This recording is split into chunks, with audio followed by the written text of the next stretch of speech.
Number 3, you work on yourself. So number 1, you work without pain. Number 2, you work for yourself. Number 3, you work on yourself, because some of you need work. And many of you can hardly do work on yourself because in the previous point, you don't even know how to rate yourself. If all your rating comes from everybody else but yourself, you may be misled.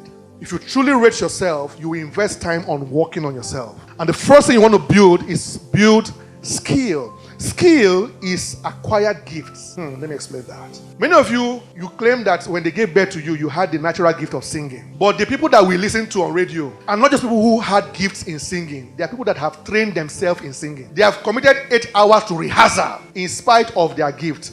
That 8 hours of rehearsal is to acquire extra gifting to refine the existing gifting. Come on, say work on yourself. Number 2, you build character. So as a policy, I rate character over competence personally. So number 1, character. Number 2, commitments. Number 3, competence. So those are the 3 things that I always look for when I meet a person. So many times I always put character before competence. And in many other cases, I also put commitment over competence. So you must develop that character and let that character give birth to commitment. You need to build vision, and the vision will tell you exactly how to maneuver your job, your work, and your passion in the future. You need to have a plan, a strategy, and you need to build character. And I'll tell you how to build image. You see, I began by saying build image and what? Integrity. I will teach you in a very humorous way how to build image. But my word of caution is that make sure that your image has integrity to back it up.